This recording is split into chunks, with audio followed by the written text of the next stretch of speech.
with Jesse Simonton and Brent Hubbs, Volquest.com. Tennessee one step closer to pads today, back on the practice field, shoulder pads.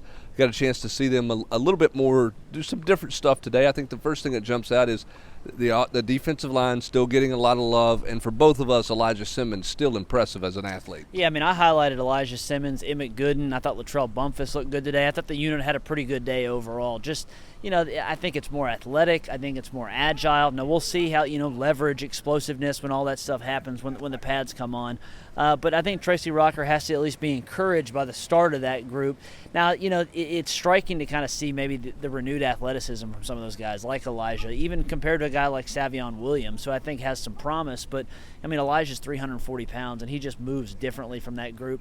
Emmett Gooden, though, I think it's clear. We joke, this staff wasn't even crazy about taking him a year ago, and now he's clearly their best defensive lineman. Well, he's one of those that falls into contract year when you're talking about a JUCO guy. He knows the time is certainly there for him now. He is at a different place mentality when he comes to the practice field. He was kind of getting through last year. Now he's trying to step up and certainly lead there as in every drill possible. Continue to look at the athleticism in the secondary. Burrell still getting a ton of work. Thompson, Alante Taylor, but what are they going to do at star? Where are they going to be at that safety spot? When the pads go on, those two spots are going to be interesting to watch the next couple of days. Yeah, and I think especially when we start to see maybe some more of that pattern matching stuff that we see in the fall when they start actually kind of, especially later in the camp when they're going to start game planning, I think we'll get a clearer indication of that star spot today. Today, the safety rotation was Nigel and Warrior, Nigel and Trayvon Flowers working together with Theo and McCullough behind them. I think that's how it's going to be.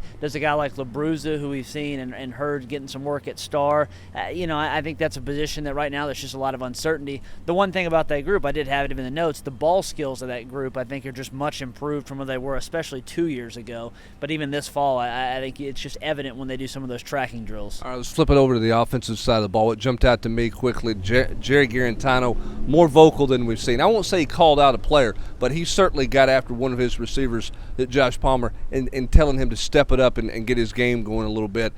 We've talked a lot about leadership. That's really one of the few times we've seen that on the practice field. We don't know what happens after we leave, but clearly he was trying to set a tone early today. Yeah, you and I talked about walking off. It's as quiet as a mouse in there sometimes, like church mice in there. You can't hear anything other than the coach. But, my other thing, tight ends today, they had a rough day. Both Niedermeyer gave it to them first for the run block, and then they went and worked with the offensive line, and Chaney was a little displeased as well. So that's a young group. Obviously, aside from DWA, there's a lot of playing time available. You're seeing Jacob Warren get a lot of reps alongside Wood Anderson, the two freshmen. They're trying to bring them along. I think what happens behind number 4 is going to be curious to watch. Who can really earn that number 2, number 3 spot on that tight end depth chart? The funny thing about the tight ends, the first place they go is a blocking sled, and then the next place they go is to join Jim Chaney in some blocking drills. So it's going to be a lot about the physicality of that group over the course of the next few days as full pads go on. We have full coverage at Volquest.com. We'll have it throughout the night tonight as well. For Jesse Simonton, I'm Brent Hubbs.